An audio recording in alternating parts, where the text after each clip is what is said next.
Now I want to show you today because you won't believe how this shift tweak affects the strike of your irons. You will take them from striking it along this bottom groove where it gets a little bit thin to feeling like 1, 2, 3, maybe 4 grooves higher up, right out the middle, right out the meat, and they go a lot longer and straighter. So today we're addressing this comment right here, and I would say this is why I guess 80% of us really struggle with striking those irons and sort of picking it off the top, catching it thin, or even fatting them, which is very, very frustrating.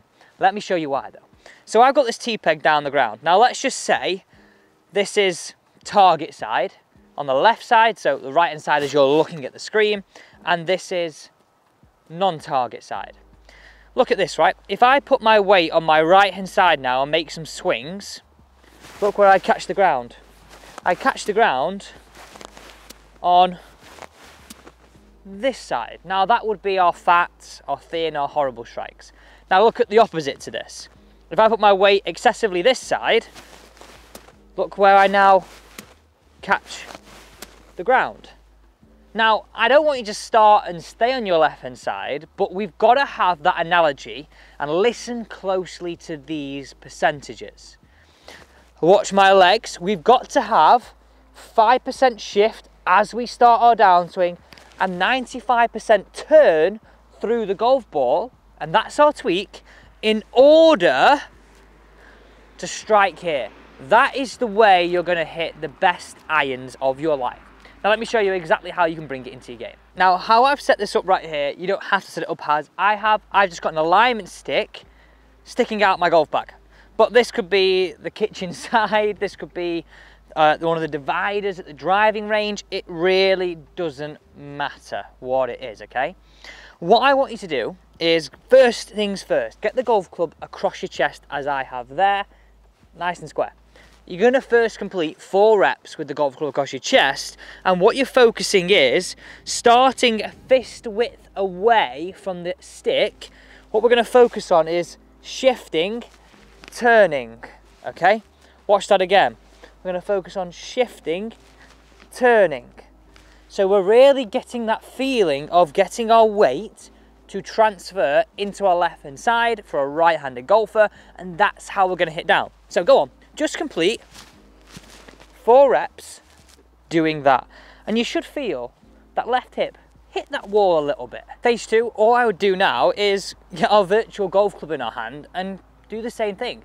Create 4 air swings where you really feel you're making that 5% shift, 95% turn through the golf club. And just go and have a look at that there. Where I finished, my hips and my belt buckle are all in one line towards target. I've not sort of finished back foot and pointing to the right. That's a really key point in that, because look at the difference in my weight. Back foot to front foot. Back foot to front foot on that finishing post. And going back to that start, getting that weight transferring is how we get it out the meat of the club. So what we're really trying to understand here is a downwards hit. Look how the ball aligns more in the middle. If you're hanging back and hitting an upwards hit, look how you sort of catch it on that bottom groove. And that's what I was trying to show you right at the start. Now I call this the tap it drill. One thing I'd say is the first part of this, when you've got the alignment stick in the bag or you're using the side, you could do that bit at home. Call it a kettle drill. You're boiling the kettle in the morning, get that feeling of shifting into that wall and finishing both hips in line with the alignment stick or the side. Whatever it is that you've got as your sort of feedback tool. Okay, this is why I call it the tap it drill. What we're going to do is we're going to hit some shots away, and our focus should be where we make that 5% shift, 95% turn, but we should be able to tap our right foot after the ball's gone away. Because what's that going to show us? If we swing back and can tap it, we know we've transferred our weight. If we swing here and we can't tap it because we fall back, we know we've not got that weight transfer, and we then know we're not making the tweak we wanted.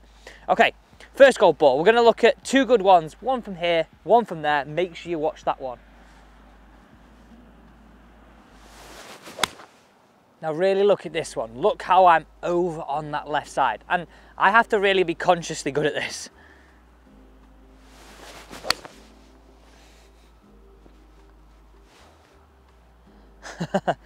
That is the divots we're after, isn't it?